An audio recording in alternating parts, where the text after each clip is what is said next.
solo leveling. Anxiously staring at the ground, Jinho can't stop thinking about finally getting an answer from Jinwoo. To steel his nerves, he slaps his face for a quick morale boost, reminding himself of why he's even doing this. He's barely done with beating himself off when our hero steps into the room.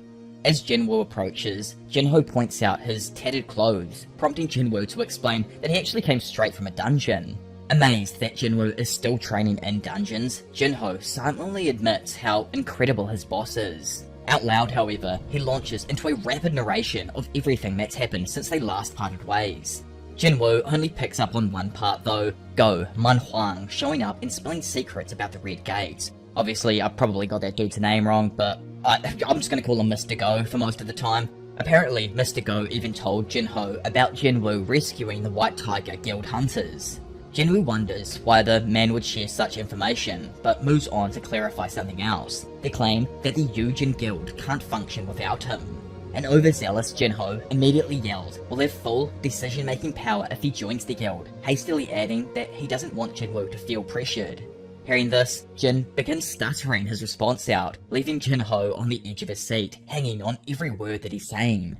Meanwhile, back at the Hunters Guild, Mr. Choi is practically floored as he processes the fact that Jinwoo participated in 2 of his raids. His face nearly turns blue as he recalls how Jinwoo worked as a miner for the first raid and a porter for the next. Kinhoon, the unlucky recipient of Mr. Choi's outburst, explains that he has no idea why Jinwoo would take on such roles. However, he emphasizes that Jinwoo never intended to interfere with their raid. Ki-hoon goes on to clarify that the shaman they encountered was far too powerful for them to handle, forcing Jinwoo to step in and save everyone there.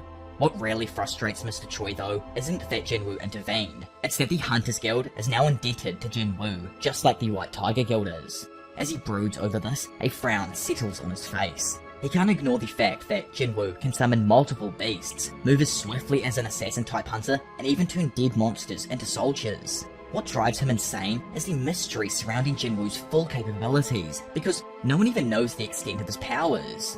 Determined to assess Jinwoo's strength, Mr. Choi questions Ki-hoon. He wants to know how Jinwoo compares to himself. Cautiously, Ki-hoon begins a small speech about the balance required during any raid. He explains the need for 3 roles, attack, defense, and support, and our teams are doomed without these roles working together. Ultimately though, Ki-hoon admits that Jinwoo is extraordinary. His hands tremble as he confesses this and poses a question to Mr. Choi. Could he clear the highest level A-rank dungeon alone?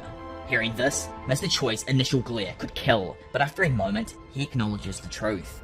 Against a horde of monsters, he simply wouldn't stand a chance. Admitting this wounds his pride, but it's clear that Mr. Choi's title as the ultimate hunter is becoming meaningless.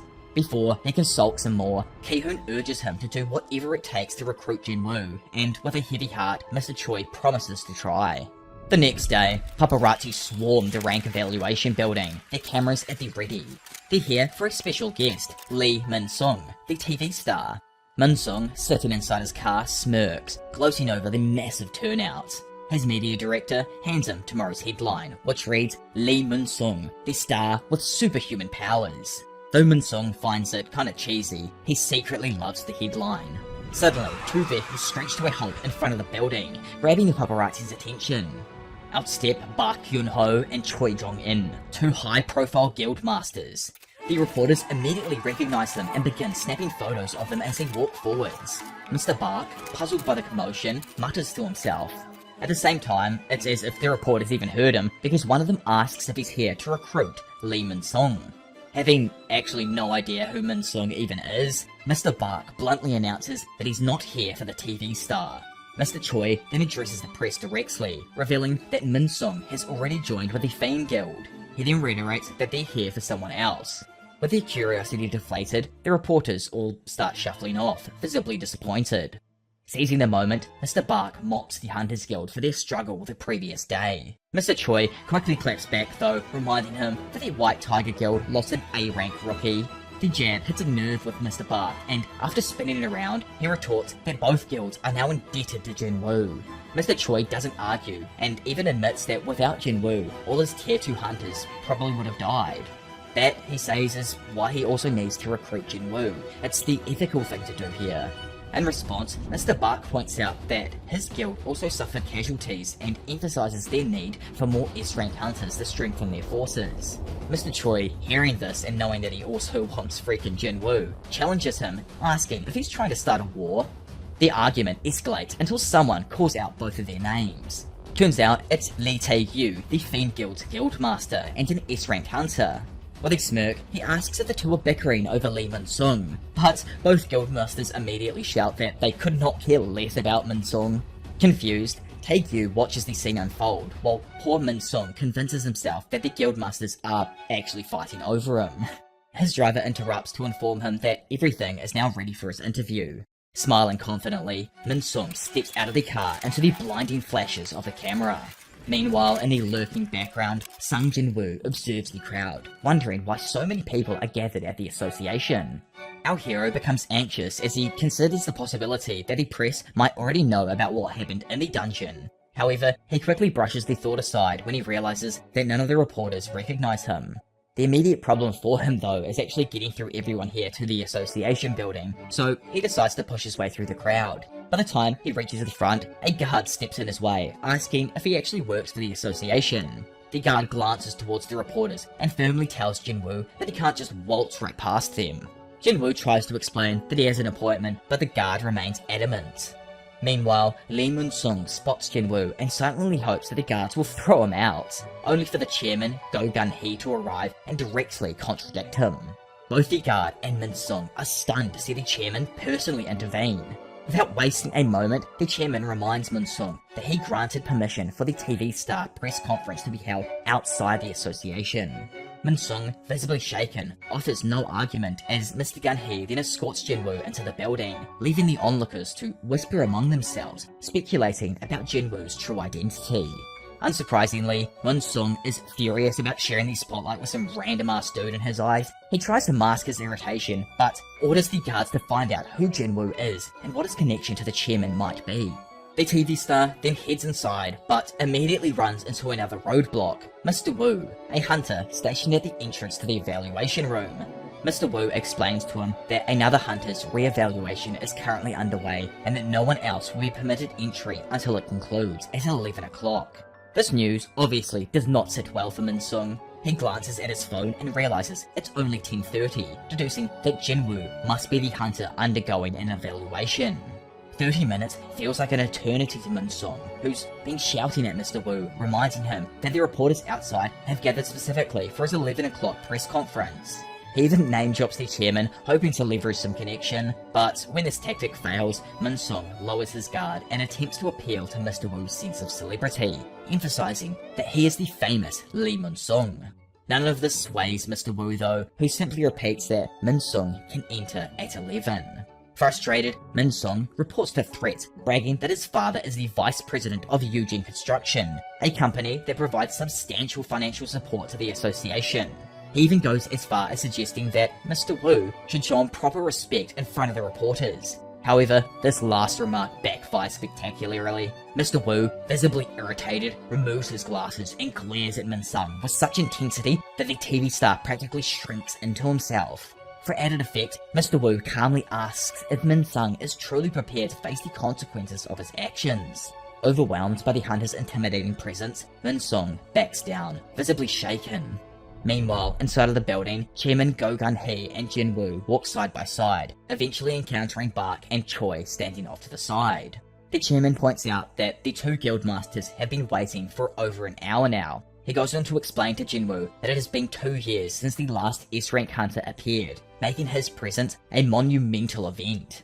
Given the immense strength Jinwoo demonstrated during the Hunters Guild raid, Mr. Gun-hee is certain that both guildmasters are eager to recruit him. Jinwoo is then led into a spacious room, where he exchanges pleasantries with the evaluation official. Before proceeding, the official requests a demonstration of Jinwoo's abilities to determine his class. To humour the man, Jinwoo summons a single shadow, which is enough to leave the official visibly impressed. The man stammers as he tries to comprehend the summoning ability, prompting the chairman to interject. Mr. Gun-hee points out that Jinwoo can summon far more than just one shadow. Though reluctant, Jinwoo knows that many people have already witnessed his full power, making it pretty much futile to continue hiding his capabilities. With a resigned sigh, he summons his usual trio of Iron, Tank, and Egress, along with Tusk and several higher orc shadows. The sight is nothing short of astounding. The official is left speechless, and even the seasoned guildmasters, Mr. Bark and Mr. Choi, can't hide their shock, and their eyes widen as though they've seen a ghost. Jinwoo then delivers the final blow by casually mentioning that he can summon 100 more shadows if needed. The official's disbelief is palpable, and Mr. Bark grits his teeth, realizing just how extraordinary Jinwoo's magical abilities are. The stark difference in power compared to the last time Mr. Bark saw him is almost overwhelming. After completing the evaluation, Jinwoo then exits the room, proudly holding his new hunter license. Mr. Bark tries to call him over, but Jinwoo is too engrossed in admiring his S-rank status. When the guildmaster finally asks for a moment of his time, Jinwoo politely declines, claiming he's actually got unfinished business to attend to. Ignoring the guildmaster's warnings, he then reaches for the door, only to be greeted by a sea of anxious reporters and flashing cameras. The news of a new S-rank hunter has already spread, and the commotion is in full swing. Elsewhere, and during a free period, Jinna was chatting with her friend when Song Yi suddenly shoved her phone into her face, insisting she take a look. Apparently, her brother was on TV. Naturally, Jinna found this extremely hard to believe and asks Son Yi why Jinwoo of all people would be on the television. Skipping back though, and about 10 minutes earlier, Lee Mun-sung had been scrambling to hold the reporter's attention. In a desperate attempt, he launched into a dramatic speech about fighting magical beasts even if his rank turned out to be low. He framed it as a way to repay all of the love and kindness his fans had showed him. Like a seasoned politician, he promised to be a hunter who served the people, and the audience lapped up his words like candy. When a reporter asked if he planned to retire as Asia's biggest star, Min-sung was too absorbed in his own self-promotion to notice. Instead, he stood there, basking in the attention, hands open as if to welcome the admiration as he smiled mischievously. The idea of retirement to him was laughable. In reality, Min-sung had already secured an A rank and devised a 2-year plan to rake in millions by promoting their famed guild. This plan would also conveniently squash rumours and distract from the fact that he had avoided his mandatory military service. In Min-sung's mind, his narrative was airtight. He would claim to have sacrificed his illustrious career to protect the citizens. But just as he was thanking Mr. Lim Tae-kyu for accepting him into the guild, breaking news about a potential S-rank hunter sent shockwaves through the room. Min-sung's media manager, unable to keep his voice down while speaking to a source, inadvertently leaked the information. The other reporters then ended up catching wind of the story, and suddenly, Min-sung was just old news. To make matters worse, the association officially confirmed the rumour by posting about Jinwoo on their website. The reporters quickly pieced together the timeline. The association had shut its doors that morning for someone who clearly wasn't Lee Min-sung. The frenzy reached its peak as reporters raced to uncover more about this S-rank hunter, ignoring the TV star entirely. Mr. Wu and his surveillance team stepped in to block their advance, but the reporters grew agitated, accusing him of withholding information about Jinwoo. Meanwhile, Min-sung sat in shock, lamenting his bad luck. Why did an S-rank hunter have to show up today, of all days? Even his media manager shifted focus to Jinwoo, promising Min-sung that they'd reconnect later on. To Min-sung's dismay, he then overheard the manager instructing their office to update the headlines immediately, obviously wiping him from the headlines that were supposed to release tomorrow. Reduced to a former shadow of himself now, Min-sung's day hit rock bottom when Jinwoo then emerged from the building, stealing what little spotlight had remained. Elsewhere in town, his former mining boss caught a glimpse of the news and showed it to a subordinate. While some admired Jinwoo's achievements, one particular hater grumbled, accusing him of being a criminal.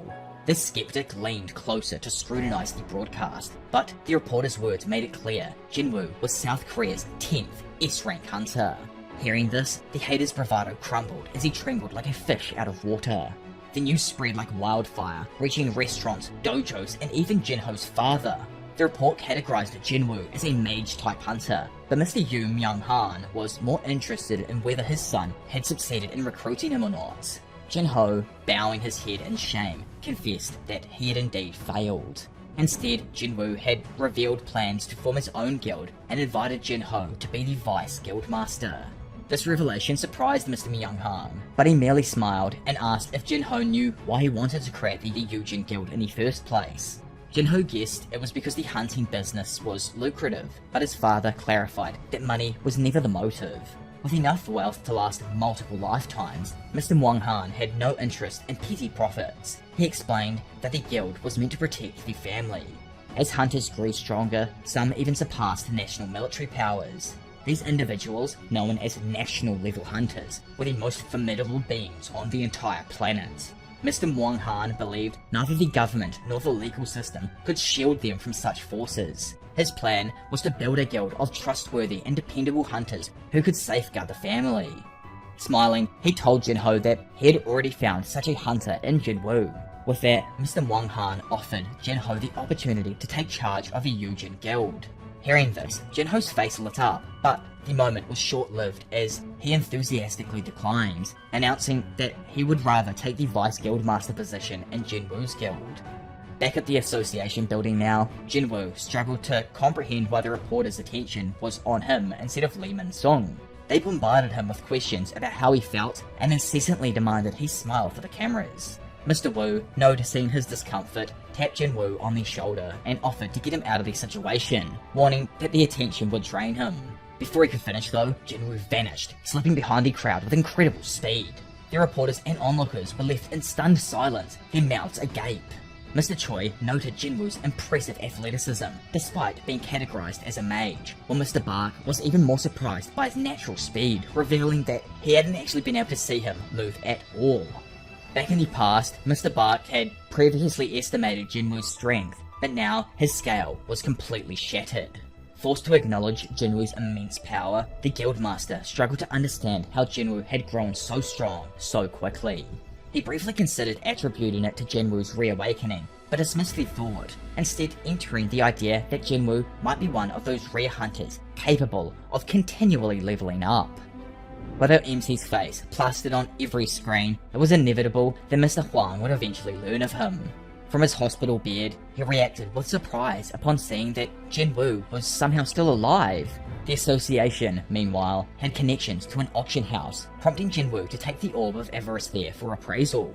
The groundsman examined the orb, confessing he'd never encountered a red crystal ball before, let alone one boasting an amplification range of 100%. The appraiser explained that even the most skilled craftsmen can only create artifacts with a 50-ish% amplification rate, making this orb extremely valuable. He confidently stated that Mr. Choi would pay a fortune for it.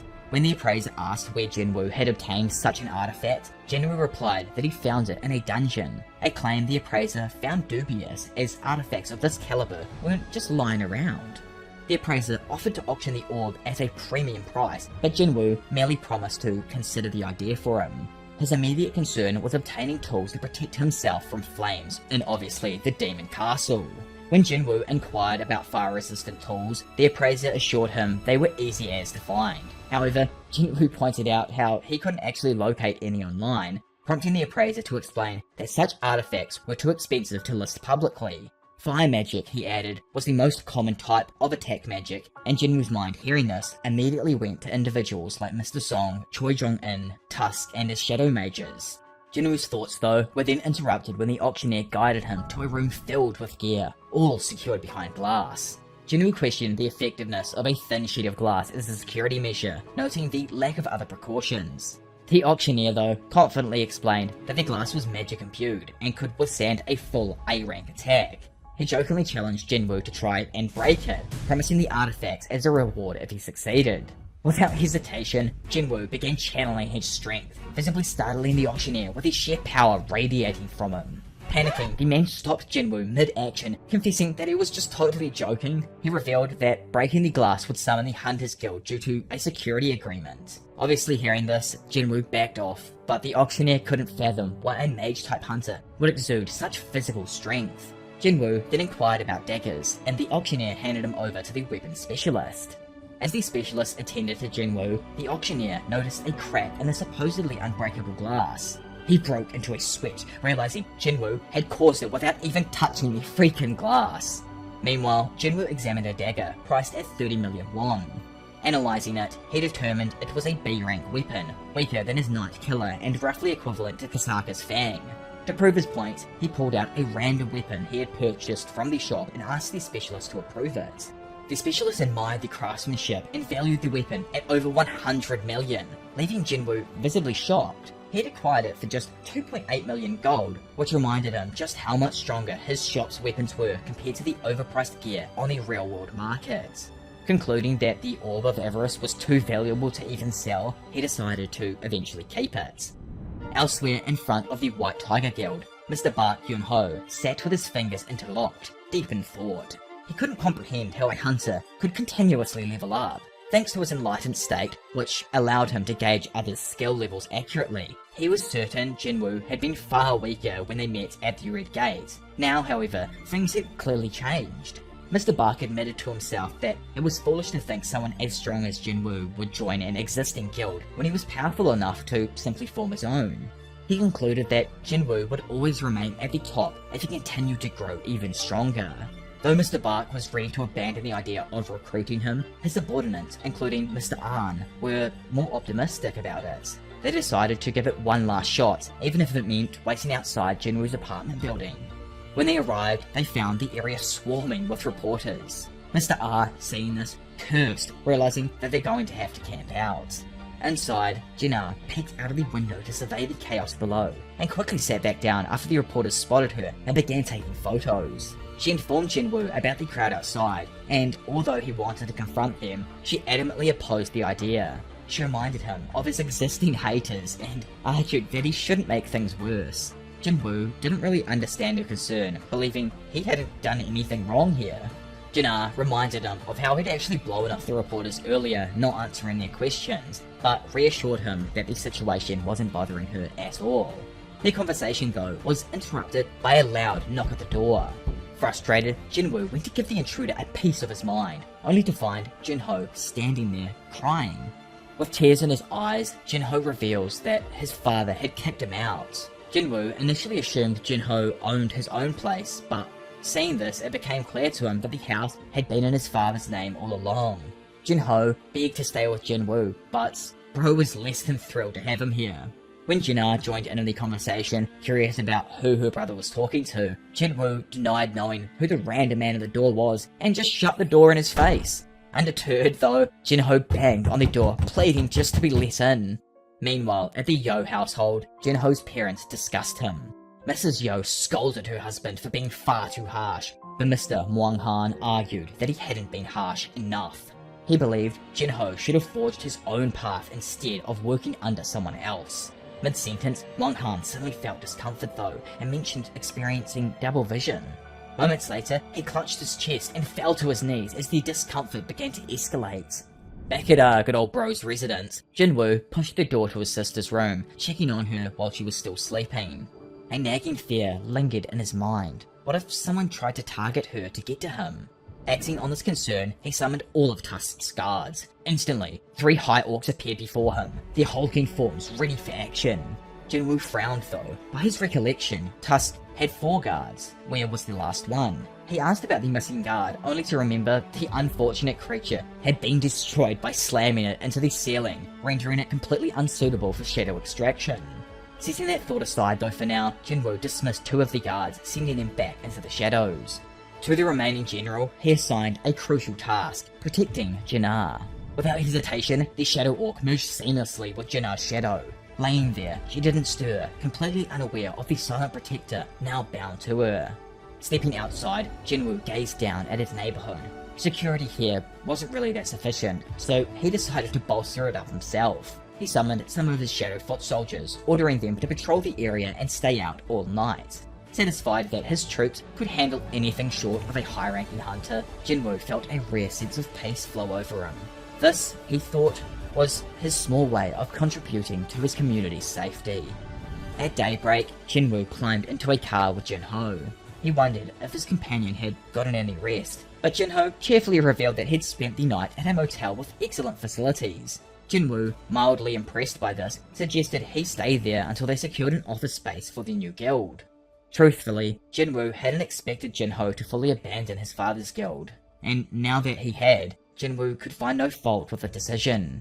As he reflected on this, Jinho interrupted his thoughts, asking why they were headed to Daesung Tower so early in the morning. Jinwoo, though, as usual, kept his intentions to himself, sliding open the car door before telling Jinho that he'll be back shortly.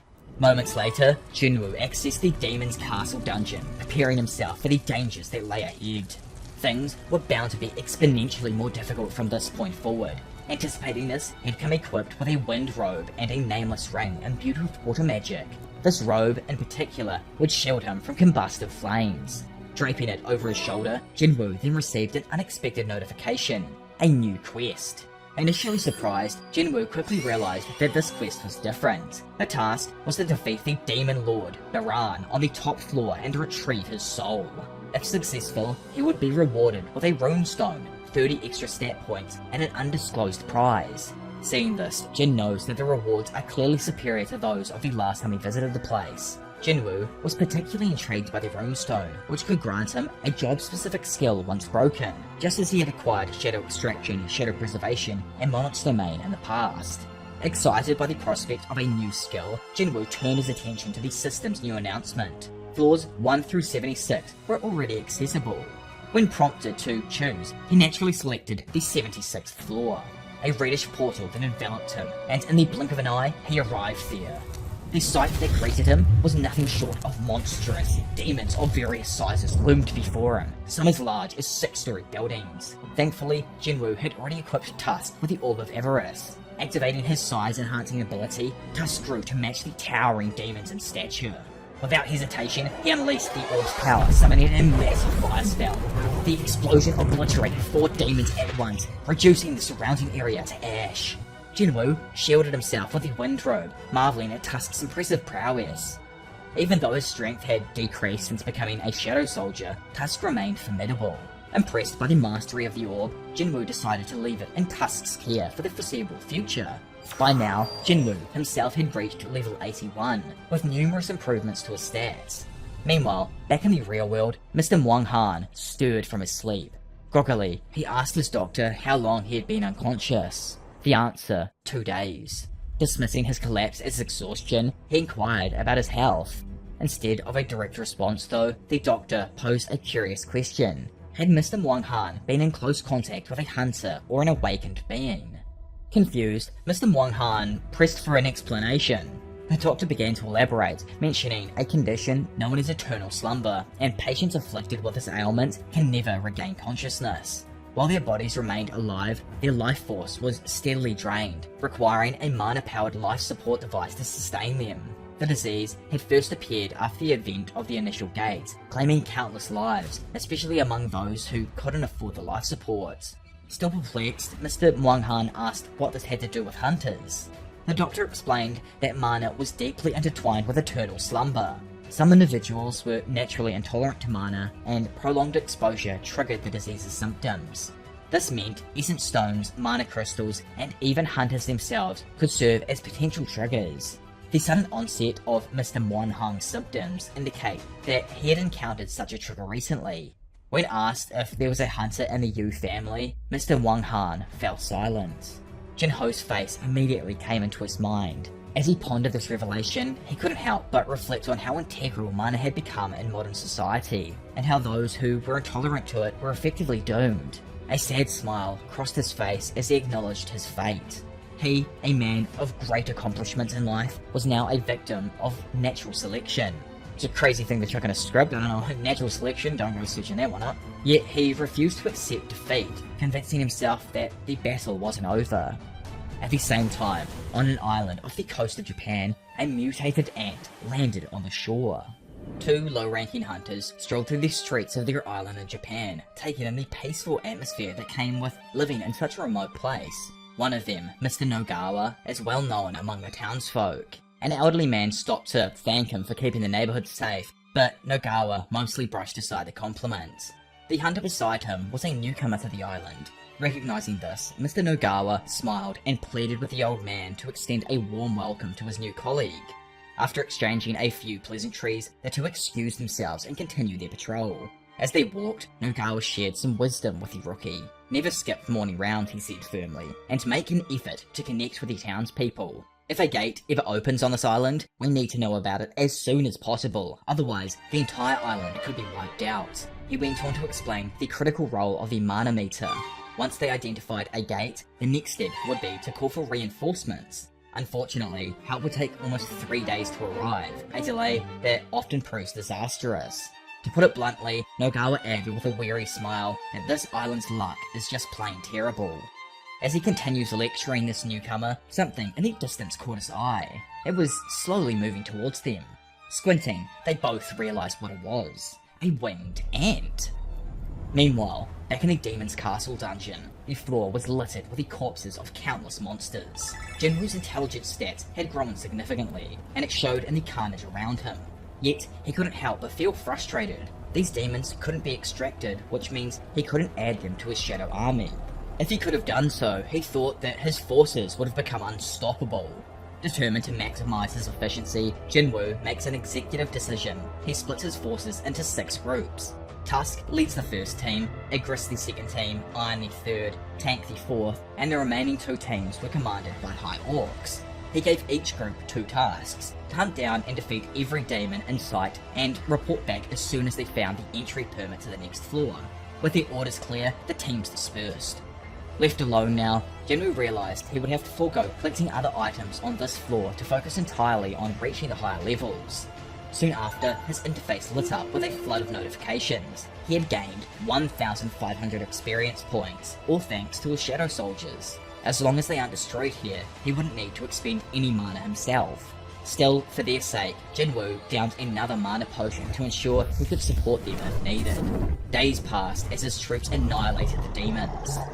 When Tank finally returned, he had himself leveled up to 24, 10 levels higher than where he'd left off. Jinwoo himself had also grown stronger, but the most noticeable improvement was in his shadows. He had managed to reach the 80th floor faster than expected, but now they'd been stuck there for 2 days. The entry permit was still missing, and this led Jinwoo to conclude that stronger demons were likely lurking somewhere on this floor. His suspicions were confirmed when he felt his MP draining rapidly. Alarmed, he turned, trying to pinpoint the source of the disturbance. Someone or something was systematically wiping out his shadow soldiers. The rate at which his MP was being consumed left him with no other choice but to recall his troops. The following day, the attack resumed. However, Jinwoo had to withdraw his soldiers once more. Frustrated, he sat down and used a stick to sketch out the floor's layout and the movements of his teams. Analysing the patterns, he noticed something odd. Igris' team and one of the High Orc teams had suffered constant losses, but Tusk's team stationed nearby had been entirely avoided. This led Jinwoo to a chilling realisation. The demons weren't just strong, they were also intelligent. They were deliberately avoiding Tusk's team, likely recognising his immense power and instead targeting weaker groups. Predicting their next move, Jinwoo set a trap. He hid behind a rock while Tank and his team prepared for an ambush. Just as he expected, 4 demons on horseback appeared. Among them were 3 knights and 1 noble. Tank roared in defiance, but one of the knights immediately charged forward, slashing the bear's throat with ruthless precision. From his hiding spot, Jinwoo observed the battle closely. The knight fought with such skill and speed that his shadow struggled to regenerate fast enough to keep up. It became clear that Tank's team stood no chance against these opponents. Realising that he needed to step in, Jinwoo activated his camouflage skill. His sudden appearance startled the closest knight, who lunged at him with a spear. Jinwoo, though, easily sidestepped the attack and retaliated with a brutal kick, knocking the knight's head clean off. A notification then flashed before him. 3,000 experience points gained. Fueled by greed for more, Jinwoo dashed towards the remaining knights. His speed was so overwhelming that they didn't even register his presence until he was upon them. With his dagger in hand, Jinwoo carved through the 2 knights, reducing them to lifeless pieces that fell to the ground. Only the demon noble remained, and for the first time, Jinwoo finally saw something unexpected in his opponent's eyes. Fear. Instantly, the demon noble lunged at Jinwoo with a spear, jabbing it in his direction as quickly as her hands could move. Of course, Jinwoo dodged each strike with ease, but he noticed something alarming. Her attacks were precise, targeting his vital organs with every thrust. This level of skill placed her at an S rank in the demon world. Despite her precision, the noble was too slow for Jinwoo. He quickly countered by slicing through her spear with his dagger, then aimed directly for her helmet. He was just about to deal the finishing blow when she did something completely unexpected. She surrendered. Jinwoo froze mid-attack, stunned by her actions.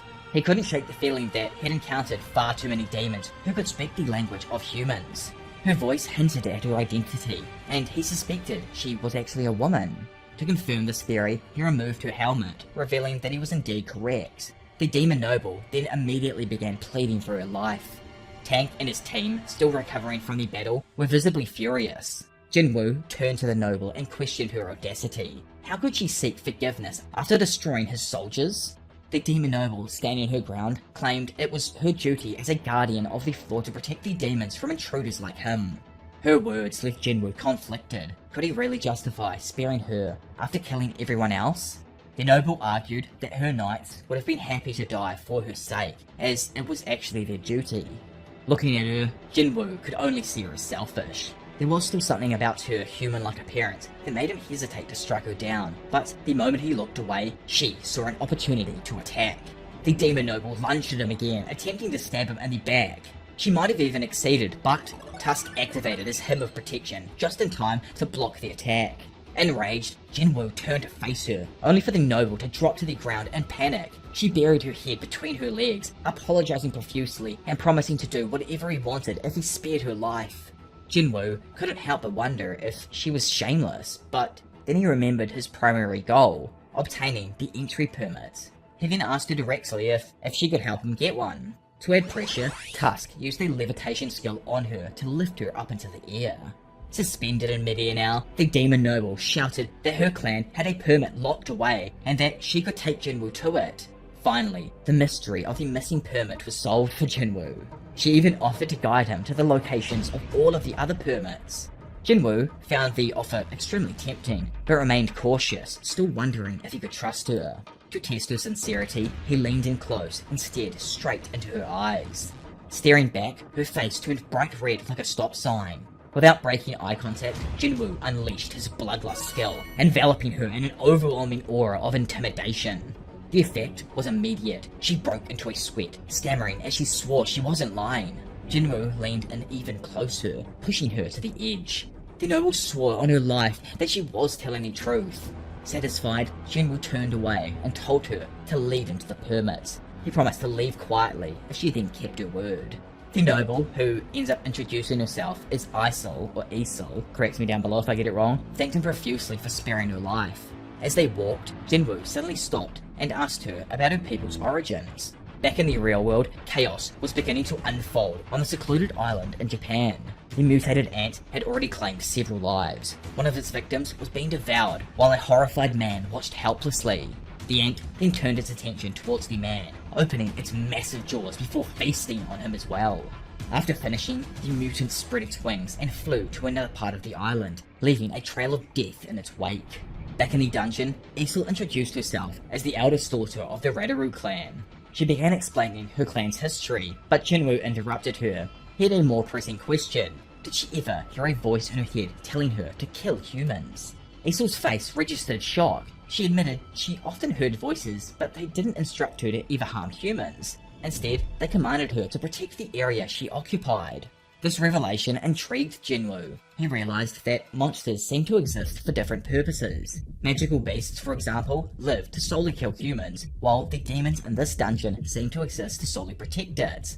Turning to her, Jinwoo asks how long he's been hearing these voices. Isol explains that the voices had been there since she and her people first woke up in the dungeon. Jinwoo, hearing this, was taken aback. The way she phrased it implied that these demons came from somewhere else. Seizing the opportunity to learn more about the system, he asked where they had lived before the dungeon. This was when Jinwoo discovered the existence of the demon realm. Curious, he pressed further, asking what the demons had been doing there. Isol's expression faltered, her mind seemingly glitching as she tried to respond. Even so, she managed to reveal that the demons had been preparing for war before they woke up in the castle.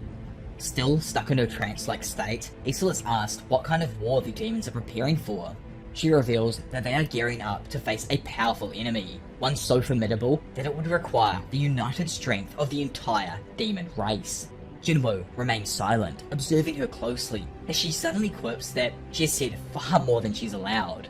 As punishment, the system begins to terminate the conversation, and Isol starts glitching visibly. The scene sparks Jinwoo's memory of his encounter with Baruka, where a similar series of events unfolded. He realizes there must be a critical clue in what Isol just revealed. Everything that he's experienced, the leveling system, the instant dungeons, and the rewards, has created a world that feels like a massive game to him. With this realization, Jinwoo begins to consider the possibility that the demons themselves might also be a part of the gameplay. Jinwoo presses Isol further, asking about the type of enemy they're preparing to fight. However, the girl suddenly seems lost and clueless. Her head begins to ache violently, and before she can explain herself, she collapses. Jinwoo rushes forward and catches her just before she hits the ground. Frustrated, Jinwoo concludes that the system must have reacted strongly to his questioning. The system's power continues to baffle Jinwoo. It's an entity far beyond human comprehension, capable of influencing the world and its inhabitants in ways he doesn't fully understand.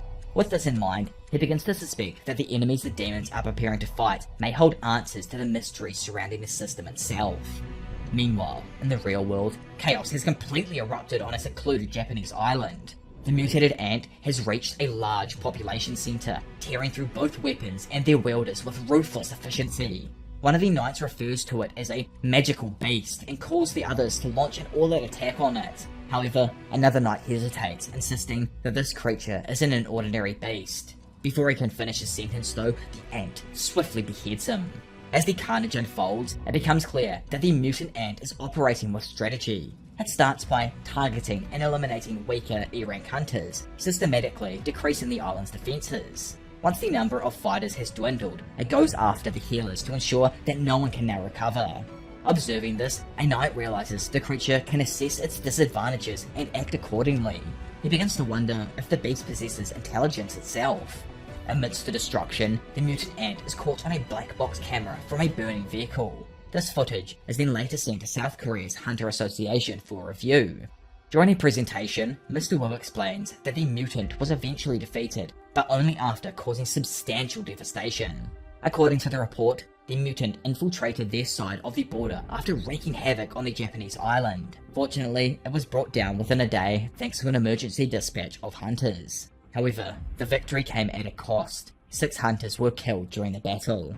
Among the dispatched team was an A-rank hunter who played a pivotal role in turning the tide of the fight. The damage caused by the mutant highlights its lethality.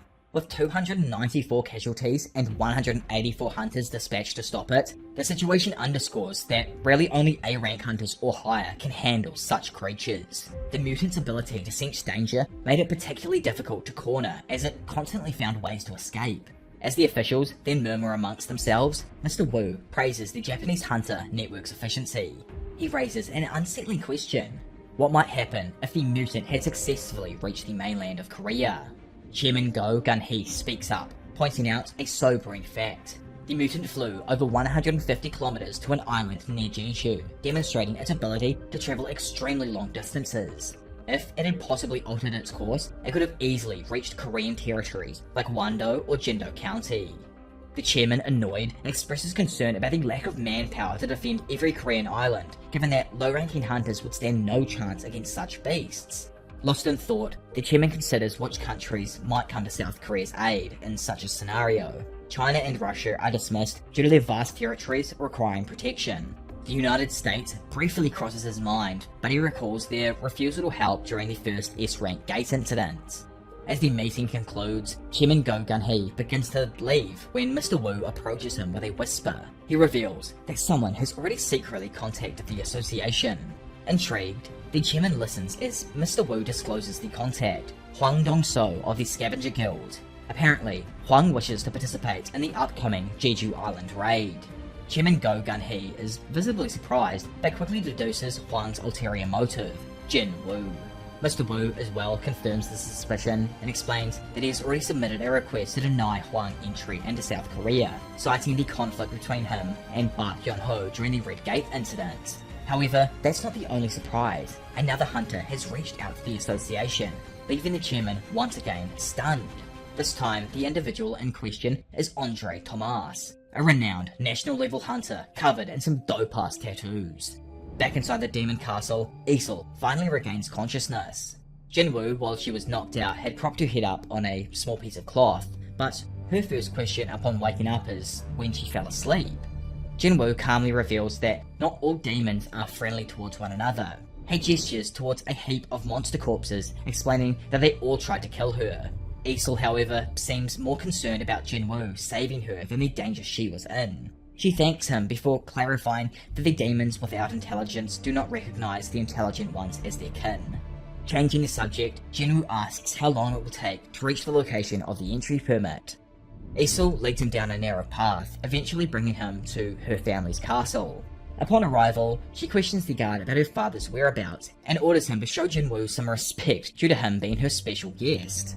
The pair eventually track down her father in the throne room. There, Isol announces Jinwoo's presence, and our hero notes that this room must be where the boss fight would have taken place. Isol's father wastes no time shouting at her, "What do you think you're doing here, and who is this man?" Isol refers to Jinwoo as her guest though, but her father remains suspicious, asking what kind of guest brings an army of soldiers with him. Surprised, Isol realizes her father has extremely sharp senses. Jinwoo admits this, but is unimpressed when the king foolishly orders his guards to attack him. With blades drawn, the guards surround Jinwoo, but he remains completely unfazed. Calmly, he announces that he promises to leave quietly if given the entry permits. The king begins to sweat, realizing Jinwoo could be the one who has been slaughtering demons at an alarming rate. Although the Radaru clan hold noble status, they rank 20th in strength, one of the weakest clans in the demon hierarchy. Knowing Jinwoo had defeated powerful figures like Metis and Vulcan, the king understands that they stand no chance against him. Nervously questioning if all he wants is the permit, Jinwoo shakes his head while letting him know that he has one more request. Gripping Isol's shoulder, he declares that he's going to pinch her for a while as he needs a guide to the permits on the other floors. Instantly, the king's expression shifts to one of uncontrollable rage. Jinwoo, confused with this sudden change, wonders if he said something wrong. Skipping slightly forward though, and after dinner, the king brings up Jinwoo's request once again. It turns out he actually misunderstood Jinwoo's earlier request to borrow Isol, and he now deeply regrets negotiating with a human and wishes he hadn't even fought Jinwoo in the first place. Had he known Jinwoo commanded all of the dark shadows that were behind him, he would have avoided the battle altogether. Moving forward, the king confirms that Jinwoo won't put his daughter in harm's way, and Jinwoo readily gives him his word. Moments later, a servant arrives with a permit. As Jinwoo receives its contents, he wonders if he'll need to collect one of these permits from every demon clan going forward. Eager to leave, Jinwoo stands up and calls over Isol's attention. She quickly gets on board with a plan, and soon after, Jinwoo receives a party request from the demon noble. The party system allows experience points to be shared among members, but only based on their contributions in battle. This doesn't obviously sit well with Jinwoo, so he warns Isol to not intervene in any fights they encounter, assuring her that he'll handle everything himself. After stealing a glance at her, they headed towards the next floor. Upon arrival, Jinwoo asked if she'll be okay without her horse. Isol clarifies that only party members can travel between floors together. She then hands him a bottle of liquor, explaining that her father had prepared it as a gift for the chief of the Gash clan. Apparently, her family had gifts ready for all of the clans, and when Jinwoo asked why, Isol explained that the gifts are meant for negotiation purposes. However, Jinwoo has no intent of negotiating. He starts by asking if Isol's people are on good terms with the Gash clan. She shakes her head, explaining that hierarchical conflicts are common in the demon realm. The only thing she knows for sure is that the Gash clan is relatively reasonable. In response, Jinwoo tells her to wait for him, assuring her that he won't take too long. Moments later, Jinwoo and his shadows reduce the entire Gash clan's castle to ashes. Meanwhile, back at the Hunter Association in South Korea, Chairman Gun Go-hee meets with Thomas Andre, a national-level hunter. Thomas comments on the chairman's impressive English, but expresses disbelief that they don't know the current whereabouts of Sung Jinwoo. The chairman explains how hard it is to track Jinwoo, revealing that even their surveillance team failed to keep tabs on him. This amuses Thomas, who switches the subject to his friend, Hwang Dong-so, mentioning the trouble he caused in Korea. Chairman Go promptly states that they are not in a position to tell an S-rank hunter what to do, but grows irritated at the familiarity between Thomas and Hwang. Thomas then requests that the association deny Hwang entry into South Korea, only to learn that they've already done so. The chairman confirms this, and the two men end up shaking hands, agreeing to work together when necessary. During the interaction, Chairman Go feels like a little bit of a child under Thomas's imposing presence. Thomas brings up the Jeju Island crisis of recent, clarifying that he only intends to help if the association can afford his fees. After vaguely discussing their matter, he leaves to catch his flight. Chairman Go then offers him hunters for company, and Thomas accepts, before finally instructing that their conversation remain confidential. Once Thomas then departs, the chairman wonders if it was foolish to hope that a national level hunter would help with the Jeju Island raid. Mr. Wu reassures him though, reminding him that they already have an agreement with Japan.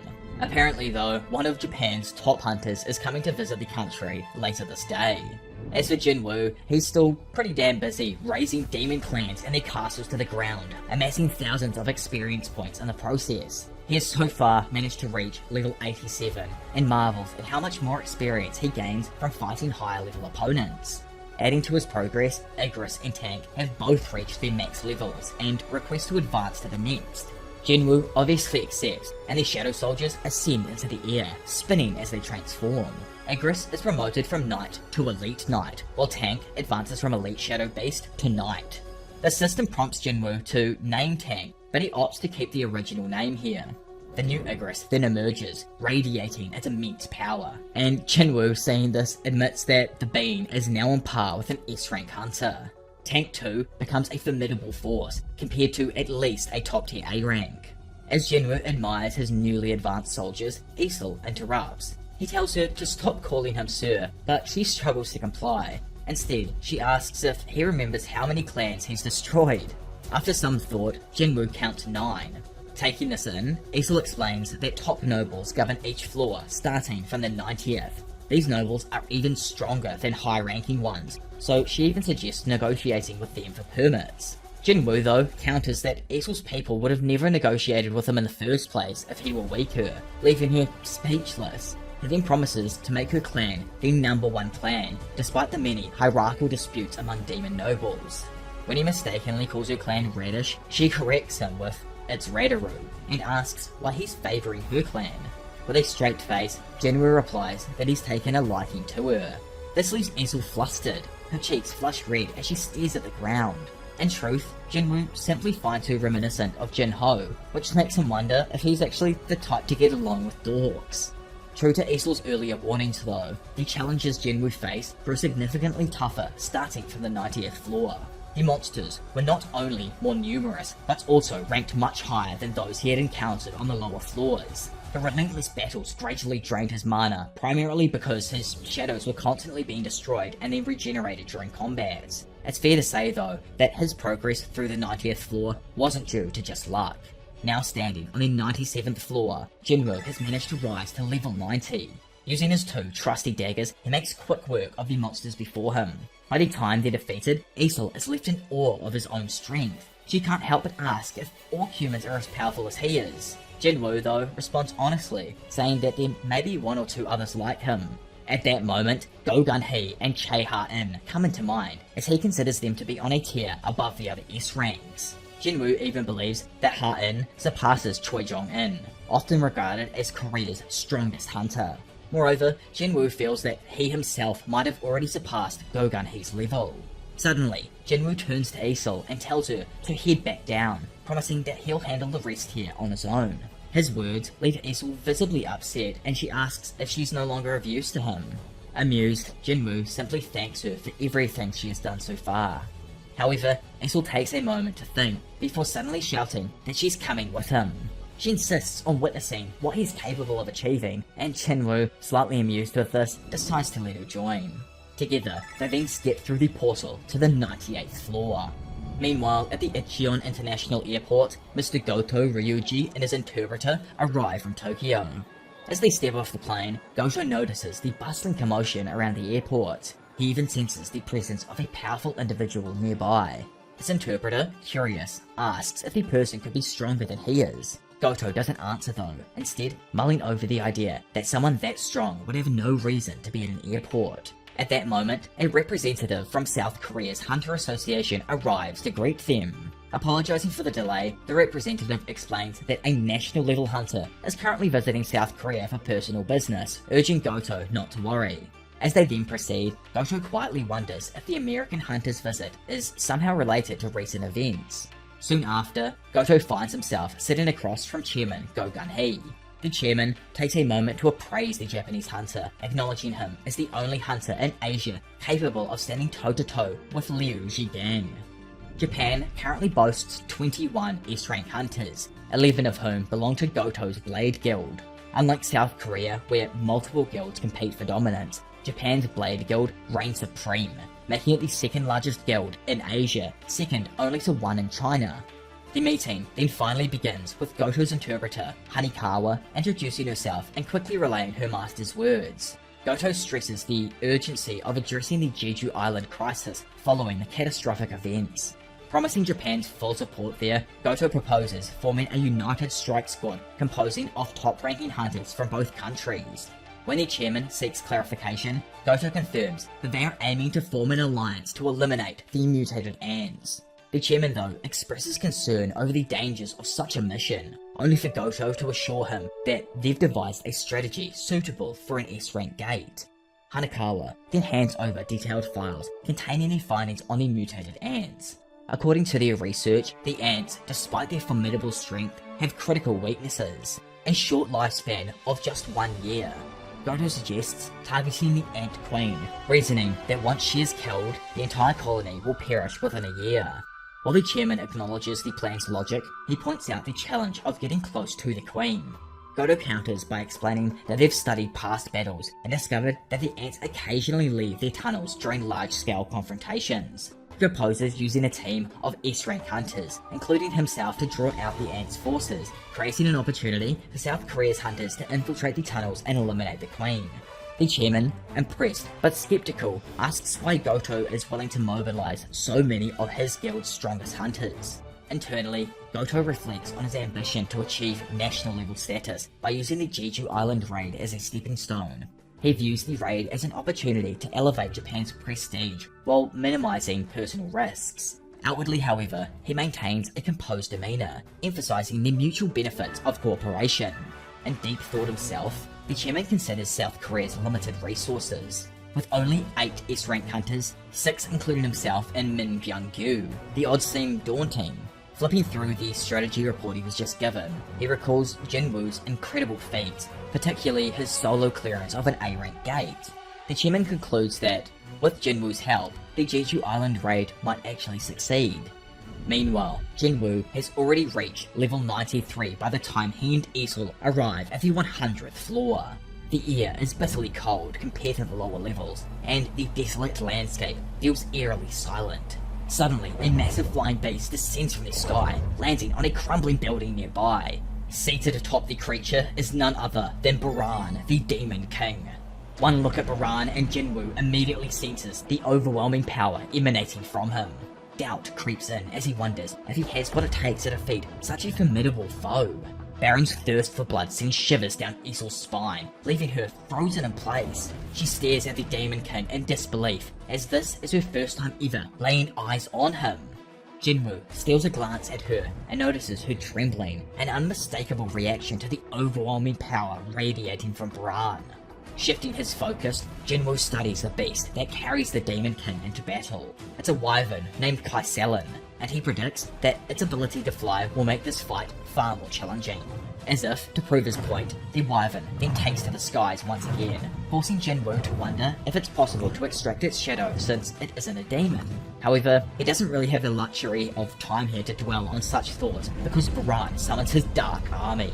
Massive doors then rise from the ground, opening to release an endless wave of demon soldiers, knights and generals.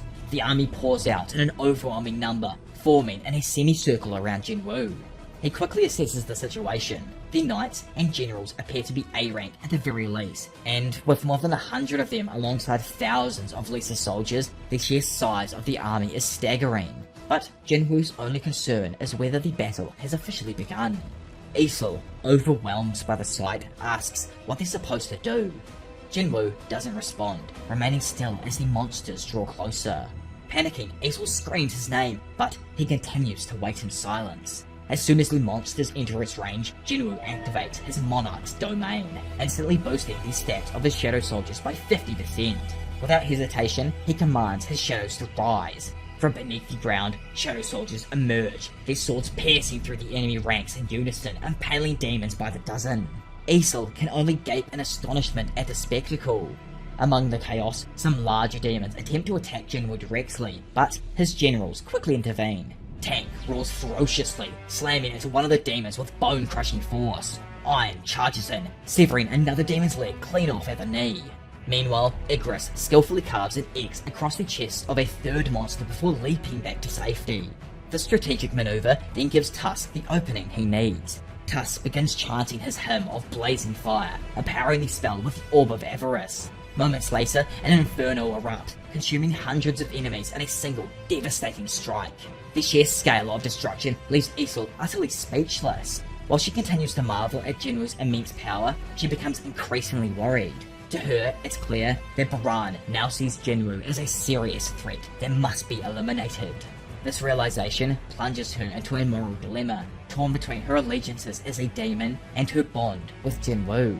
As Isol struggles with her inner conflict, the wyvern suddenly charges lightning into its mouth, replacing the usual fire breath. It then unleashes the lightning into the sky, before it then comes crashing down with terrifying precision, obliterating Jinwoo's shadow in an instant. Reacting quickly, Jinwoo shields himself with the robe he acquired and pulls Isol beneath its protection. He soon realizes though that the lightning isn't just an attack, it's also a wide area stun spell. Worse yet, he deduces that his mana reserves will be drained rapidly, and his soldiers will be annihilated if he can't find a way to counter the spell. In a desperate bid, Jinwoo sets Isol down and dashes towards a Roman building. Using it as a pivot point, he leaps into the air, aiming to stab one of the wyvern's wings. However, Baran anticipates the move, effortlessly blocking the strike with his blade. He counters by slamming Jinwoo with the blunt side of the weapon, sending him hurtling towards the ground. Jinwoo then crashes into the rubble below, letting out a frustrated groan as he then struggles to finally get back to his feet.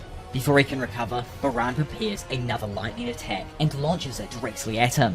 Jinwoo sprints as fast as he can, but the lightning relentlessly chases him, obliterating absolutely everything in its path. He acknowledges how fast his opponent is and fears that even his robe might not protect him from the next strike. Just then, Tusk launches a powerful wave of flames, meeting Baran's lightning head-on. The two attacks collide, creating an explosive struggle for dominance. The clash sends shockwaves ripping through the battlefield, with bits of lightning and fire spilling out and devastating the surroundings. Tusk pushes his flames with everything he has, and to Jinwoo's surprise, the fire consumes one of the wyvern's wings. Baran, caught off guard, watches as his mouth spirals out of control. Jinwoo, standing there, silently thanks Tusk for his timely intervention, and for making excellent use of the Orb of Avarice. The wyvern then crashes to the ground like a stone falling under gravity, leaving Baran without his aerial advantage. Now, Jinwoo and the Demon King stand face to face. Wasting no time at all, Jinwoo points his blade at Baran, his voice steady as he quips, "I'm getting tired of being looked down on."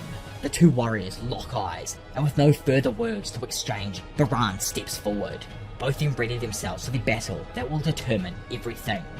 Fortunately though, Jinwoo possesses several abilities that don't require him to expend mana, such as the Commander's Touch and a skill used to summon and preserve his shadows. Commander's Touch allows him to apply physical force to objects without using mana, though the skill still needs to be upgraded to lift larger objects.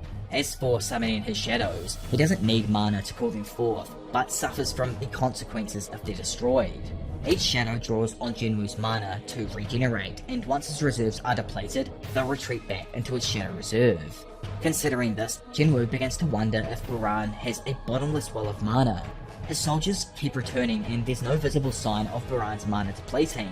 Unfortunately, Jinwoo can't say the same for himself. His mana reserves are rapidly diminishing as Baran continues to decimate his soldiers. Before long, the Demon King makes his way towards Jinwoo and unleashes a lightning attack without hesitation. Thankfully, Tusk's protective barrier deflects the blow, giving Jinwoo a brief moment to lament his inability to replenish his mana. The situation becomes increasingly dire when Jinwoo realizes it's harder to regenerate mana when his high-ranking shadow soldiers are destroyed. It's clear that he won't be able to win this fight alone, so we resolve to defeat Baran as quickly as possible before his mana and shadows run out. Iron steps forward first, wielding his massive axe and roaring as he challenges the Demon King. However, Baran is swift enough to knock the blade clean off Iron's axe and stab him directly in the face. As if it weren't enough, Baran follows up by unleashing a burst of lightning, temporarily disabling Iron. Igris is then next. Leaping from above with his sword poised to strike, he swings before even landing, aiming straight at Baran. The Demon King, however, intercepts the attack by blocking with his arm, gripping the blade tightly. Without hesitation, he stuns Igris with a bolt of lightning discharged from his mouth. Seeing no other option, Jinwoo joins the fight himself, activating his critical attack skill. He launches himself at Baran, unleashing a flurry of strikes. To his shot, Baran effortlessly blocks each one. The Demon King then seizes an opportunity, grabs Jinwoo by the neck and lifts him off the ground, preparing to finish him off. But before Baran can strike, Igris and Iron somehow return, working together to intercept the blow. Seizing the small window, Jinwoo plunges both of his blades into Baran's arm, forcing him to release his grip. Before Baran can recover, Igris follows up by stabbing the Demon King's other arm, causing him to drop his weapon. Enraged, Baran lets out a defiant roar, releasing a storm of lightning that engulfs the battlefield in a blinding explosion. Everything within range is obliterated, but Jinwoo survives thanks to Tusk's Hymn of Protection. As the dust settles, Baran summons 2 new blades and assumes a battle stance. On the other side of the field, Jinwoo raises his own blades, ready to face him. The 2 warriors launch themselves at each other, meeting in the middle with an earth-shaking collision. Their weapons clash with lethal precision, each strike carrying an intent to kill. Jinwoo activates his critical strike attack once more, accelerating the pace of their duel. To onlookers, their blades become nothing more than blurs as they clash relentlessly. At close range, Baran prepares another lightning strike, and Jinwoo immediately realizes that if he takes the attack at this distance, it'll be the end for him. With no time to escape, he shields himself as best he can. Tusk's protective spell absorbs much of the impact, but Jinwoo loses both of his blades in the process. Not wasting a second, Baran presses the advantage, attempting to slash Jinwoo to pieces. With no other options, Jinwoo relies on his pure strength, grabbing both of Baran's hands to stop the onslaught. It becomes apparent that the Demon King possesses far greater physical power though, leaving Jinwoo at a disadvantage. Seeing him physically trapped, Baran prepares another lightning attack, this time from his mouth. Seeing this, Jinwoo can't help but wonder if the Demon King's mana is truly limitless. Just when things seem hopeless though, Isol suddenly intervenes. She throws her blade at Baran's head, causing him to falter and interrupting his attack.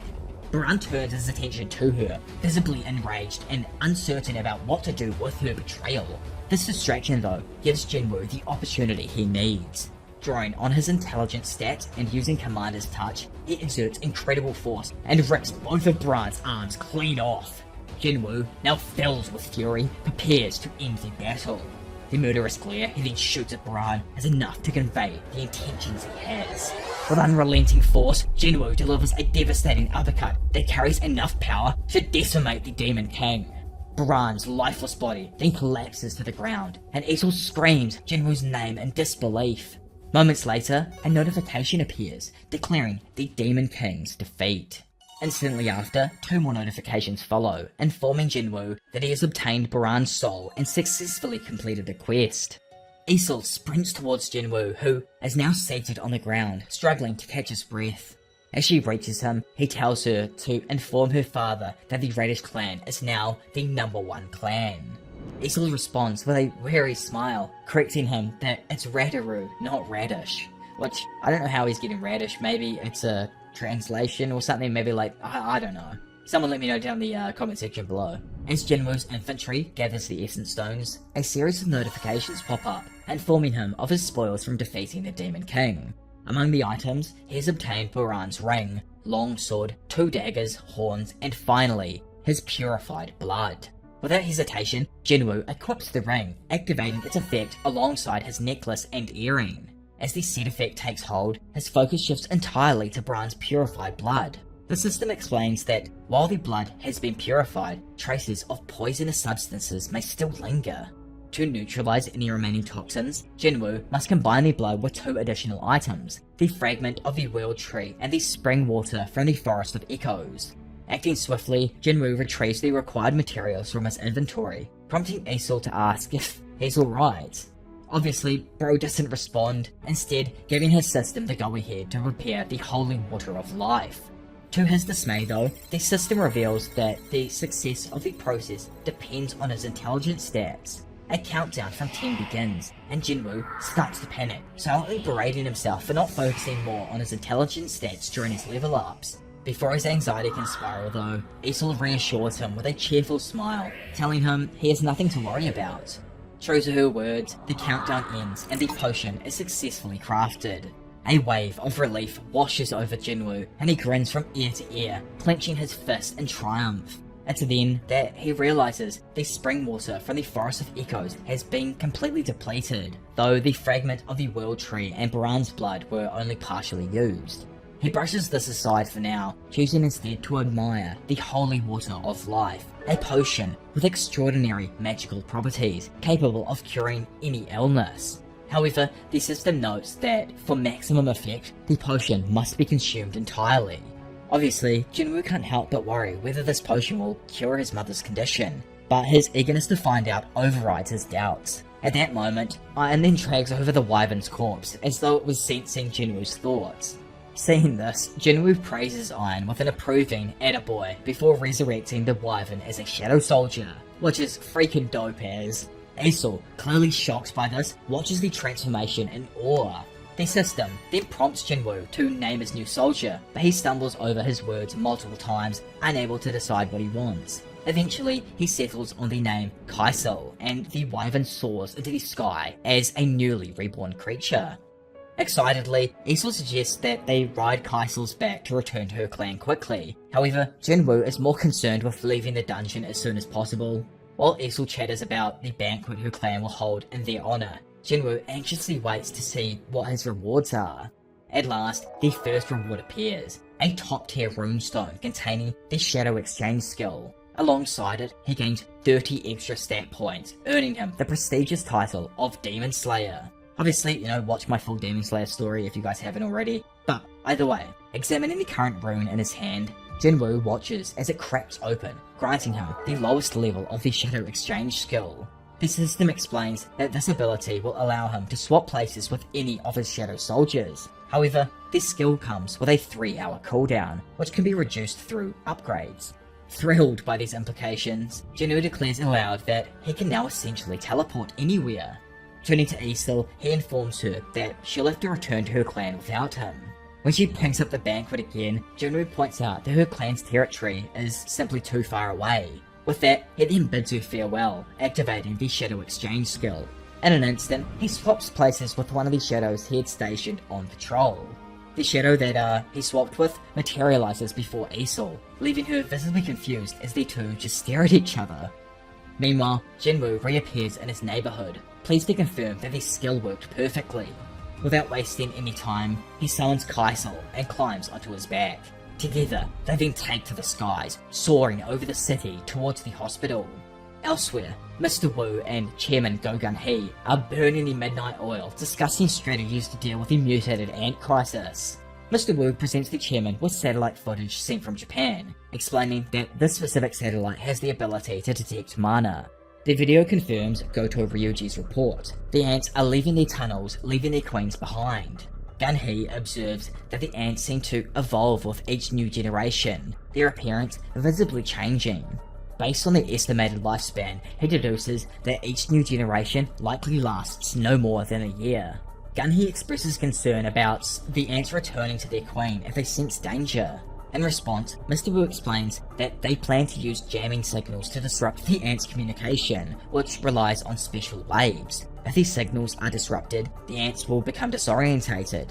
Just as Gun-Hee begins to see the brilliance of this plan in action, he suddenly senses an intense surge of energy in the area. Alarmed, he asks if Mr. Wu felt it too, but doesn't wait for an answer before inquiring about Jinwoo's whereabouts. Mr. Wu regretfully admits he's been completely unable to locate him. At the same time, Mr. Park Hyun-ho is having drinks with his friend, Min Byung-gu. Just then, Park suddenly senses the same energy spike and asks Byung-gu if he knows what's causing it. The S-rank healer brushes it off, joking that it's probably Choi Jong-in, and Cha Hae-in is squabbling over company shares again. Realizing this is a possibility, Bak lets the matter drop, pouring another drink instead. Smirking, Byung-yu urges his friend to relax and enjoy the evening, teasing him about getting wrinkles from worrying too much. As Mr. Bak takes another shot of his soju, he reflects on how everything about Min Byung-yu seems peculiar, even his sense of humour. Byung-yu holds the distinction of being the first S-rank hunter to retire in perfect health, an uncommon feat. Typically, S-rank hunters earn extraordinary income, so Mr. Bak finds it baffling that someone from a poor background would voluntarily give it all up. Breaking into his thoughts, Byung-yu asks if Bak really plans to participate in the Jeju Island raid. Bak doesn't deny it, prompting his friend to remind him of how On-suk lost his life. Instead of faltering though, Bak firmly replies that On-suk's death is precisely why he has to go. In his eyes, joining the raid is the only way to prevent a similar tragedy from befalling others across the nation. Byung-yu sighs heavily, wondering aloud when his friend became so patriotic. In response, Bak explains that it doesn't matter, he has to go regardless. Irritated now, Byung-yu crosses his arms and declares that he won't join the raid under any circumstances. He adds that if Bak came by hoping to recruit him, he's wasting his time. Bak clarifies that he was never here to convince him, but to say goodbye, emphasizing that this could possibly be the last time they ever see each other. This revelation leaves Byung-yu momentarily speechless. Eventually, he breaks the silence by mentioning that he's preparing to take the teacher certification exam. It turns out that Byung-yu simply wants to live a normal life, though Bak finds it too hard to believe that teaching is his true plan. In response, Byung-yu recounts how Eugene Construction offered him a position as a guildmaster. He also adds that several other companies have made him tempting offers since his initial retirement. But the truth is, he no longer wants to live a life where survival depends on killing or being killed. Instead, he has now decided to take the certification exam to teach Korean history. Curious, Bak asks why. Byung-yu explains that he has a fondness for historical dramas and will prefer to read about historical wars rather than to live through them. A faint smile touches Bak's lips as he contemplates the notion of normalcy and the fact that most healers seem to have an aversion to fighting. Soon enough though, Byung-yu interrupts his musings and the two share another drink together. Meanwhile, the window to Jinwoo's mother's hospital room is ajar, and Jinwoo jumps onto the sill, silently watching her pale, sickly face. He steels himself, knowing that there's no turning back now if this does not work. Stepping into the room, he reflects on how the system has been nothing but short of miraculous so far. After all, it's the reason he went from E rank to S rank. Trusting it once more, Jinwoo uncorks the holy water of life. Carefully lifting it to his mother's head, he prepares to feed her the potion. His hands tremble uncontrollably, forcing him to pause and take deep breaths. Then, he slowly pours the liquid down her throat, praying that it will somehow work. As he does this, his eyes catch sight of a scar on the back of her neck, sending him down memory lane. A younger Jinwoo had wanted to help his mother wash her hair, but accidentally poured scalding water all over her neck. Even as the water burned her skin, she knelt to his eye level and asked if he was alright, as though her pain didn't matter as long as he was okay. Returning to the present, Jinwoo watches as his mother's cheeks regain their colour, but she doesn't awake. Anxiety grips him as he begs her to open her eyes, cradling her head in his hands. She is the reason he wanted to become stronger, the reason for everything. All Jinwoo wants in life is to take on the burdens she carried for so long. But the universe seems unwilling to grant him this happiness. As he plays with her, Jin-ah sits at home, struggling to focus on her homework. Eventually, she gives up and decides to visit a nearby store. As she steps outside, a warm breeze ruffles her hair, making her think that summer is just around the corner. Back at the hospital, Jinwoo's head is still bowed in desperation when his mother suddenly sits upright. Her first words are to ask him if it's really him, and once he confirms it, she immediately wants to know how long she's been asleep. Jinwoo hesitates before admitting that it has been 4 years. His voice trembles as she asks about Jin-ah's well-being, but he reassures her that Jin-ah is doing just fine. Relieved, she thanks him for keeping his promise, flashing a smile he hasn't seen in years. Reaching for his hand, she calmly observes that he's hurt, noting that he must have endured so much. Hearing this, Jinwoo's composure shatters, and tears stream down his face. He tries to stifle his emotions, but fails, silently gripping his mother's hand as the moment overwhelms him. I think it's deserved. In the same arc that Jinwoo gets S rank, right at the very beginning, he also gets his mother back, which is freaking dope, man. It's just dope to see the glow up from Jinwoo, going from a literal, dude looked like the scrawniest loser in the first chapters to, now he's just this freaking Chad with max aura, flying a freaking dragon.